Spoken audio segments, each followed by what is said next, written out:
اعوذ باللہ من الشیطان الرجیم، بسم اللہ الرحمن الرحیم۔ محترم حضرات، السلام علیکم۔ ہر شخص کی یہ خواہش ہے کہ وہ کامیابی حاصل کرے، اور دین اسلام خود بھی ہر شخص کو کامیاب دیکھنا چاہتا ہے، اور آپ صلی اللہ علیہ وسلم نے اس بارے ہمیں بہت سی چیزیں سکھائی ہیں، اور بہت سی دعائیں مختلف کتب احادیث میں آتی ہیں جن کو مانگنے سے انسان کو روزی بھی ملتی ہے اور کامیابی بھی عطا ہوتی ہے۔ آج ہم ایک مختصراً دعا کے بارے میں بات کریں گے جس کو صحیح مسلم نے روایت کیا ہے۔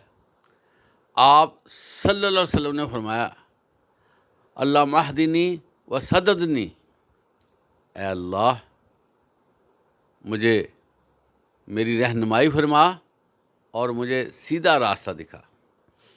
حضرات گرامی، 3 الفاظ پر مشتمل یہ دعا اپنے اندر کتنی گہرائی رکھتی ہے۔ اگر کسی کو زندگی میں رہنمائی مل جاتی ہے تو اس کی آنکھیں کھل جاتی ہیں، اور اسی طرح اس کو اگر کامیابی کے لیے صحیح راستے کا پتہ چل جائے تو اس کا وہاں پر پہنچنا آسان ہو جاتا ہے۔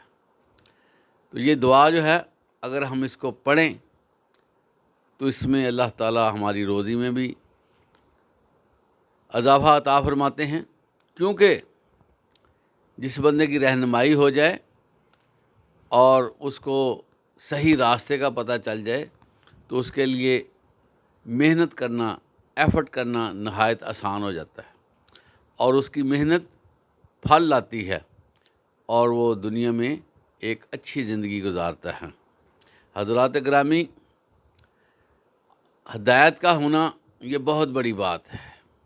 اس لیے سورہ فاتحہ میں اللہ تبارک و تعالیٰ نے یہ کلمات فرمائے ہیں کہ اے ایمان والو، مجھ سے سیدھے راستے کی دعا کیا کرو، اہدنا الصراط المستقیم۔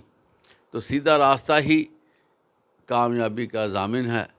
اللہ تعالیٰ ہمیں سیدھے راستے پہ رکھے اور ہماری روزی میں فراغت عطا فرمائے، اور ہمیں زیادہ سے زیادہ محنت کرنے کی توفیق عطا فرمائے۔ وآخر دعوانا الحمدللہ رب العالمین۔